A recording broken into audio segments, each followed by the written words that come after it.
네, 시작할게요. 오늘은 지난 시간에 이어서 23페이지에 있는 수자원 및 물의 특성 파트를 하도록 할게요. 그래서 간단하게 제가 이제 수자원이나 물의 특성에 대해서 정리를 해드리고, 그 다음에 이제 교재를 보면서 마지막으로 정리를 하는 시간을 가지는 게 좋을 것 같아서요. 그래서 정리로 먼저 칠판에 판서를 하면서 정리를 먼저 할게요. 일단은 첫 번째로는 여기 나와 있는 대제목은 이제 수자원과 물의 특성에 대해서 공부를 할 거고, 우리는 수지를 공부하는 거기 때문에 물이 가지고 있는 기본적인 특성들을 알고 계셔야 되거든요. 그래서 물의 특성이라고 쓰고, 첫 번째로 몇 가지만 특성을 알아볼게요. 물 같은 경우에는 보통 극성 용매라고 얘기를 하거든요. 그래서 극성인 물질들은 보통 다른 용질 같은 것들, 소금이나 설탕이나 아니면 다른 시약 같은 것들이 잘 녹이는 우수한 용매로 사용이 되죠.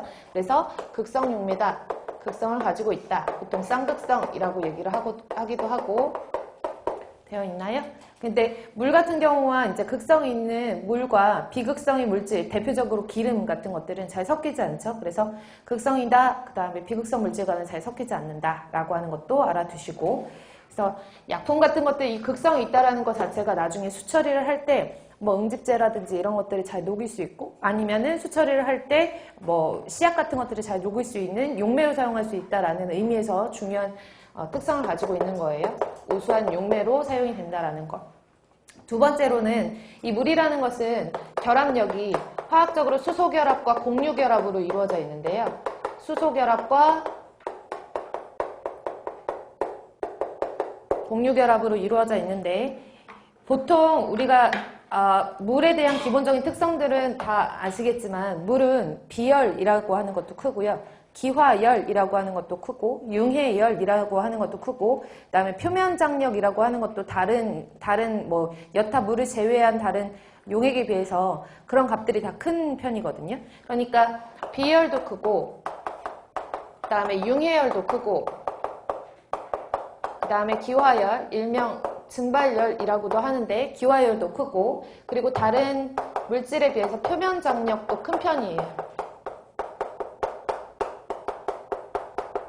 다른 물질에 비해서 비열도 크고, 융해열도 크고, 기화열도 크고, 이런 편들을 가지고 있는데, 우리가 보통 이런 비열도 크고, 융해열도 크고, 기화열, 표면 장력 이런 것들이 공통적으로 이제 다른 물질과는 비교를 했을 때 얘네만 갖고 있는 고유한 특징이잖아요. 물만 가지고 있는 특징.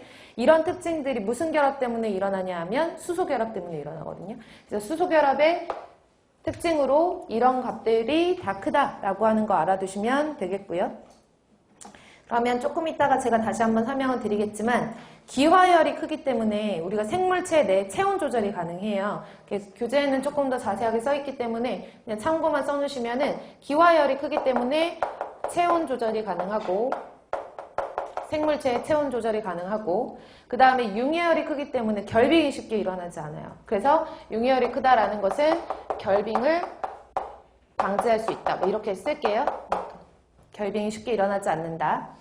그 다음에 표면장력이 크다라는 의미는 식물 자체에 우리가 증산작용을 하잖아요. 그래서 표면장력이 크기 때문에 증산작용에 영향을 미친다라고 하는 것까지 알아두시면 돼요. 이 중에서 이제 비열이라고 하는 것은, 비열은 많이 들어보셨죠? 물의 비열 얼마예요? 1g per 도씨, 맞아요? 어떤 물질 1g을 1도씨 올리는데 필요한 열량을, 잘못했잖아. 열량을 말하는 1칼로리 per